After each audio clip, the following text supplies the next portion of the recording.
First, we have a class declaration. Creates a window J-frame for a modern style student registration form. And also we have a constructor, the student registration modern. Run when the form or windows is created. It builds the GUI window setup.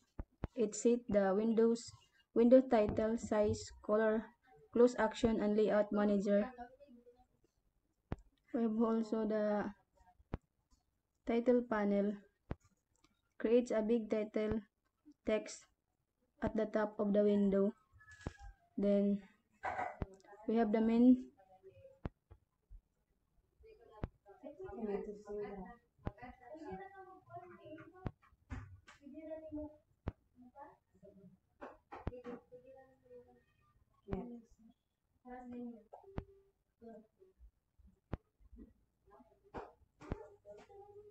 next we have a main form panel.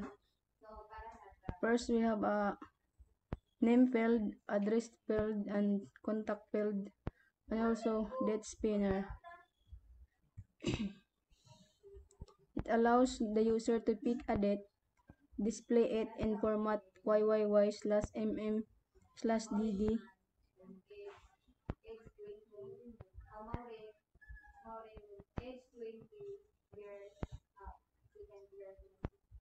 Next we have a button panel. It creates a window style in blue, and also clicking it trigger the method submit form. And also we have a submit form action event. Runs when the button is clicked. First, get the text form field, then get selected date from the spinner and format it. Then combine everything into a variable string. Then last, show the details in a message pop-up.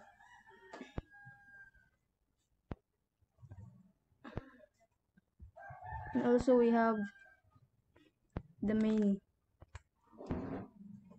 It ensures the program runs on the Swing UI thread, and also it starts the application by creating windows.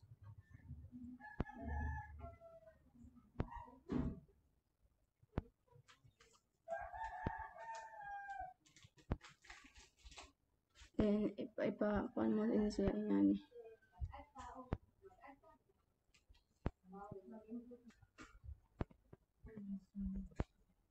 Ang pangalan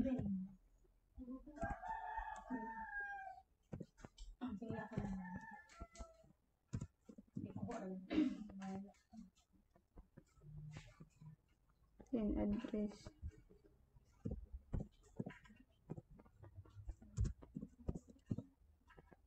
Then contact.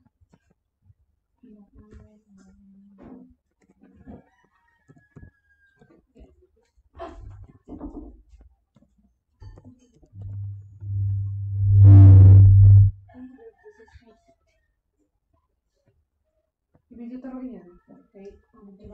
Magpanda, or mag-video ka. Video record.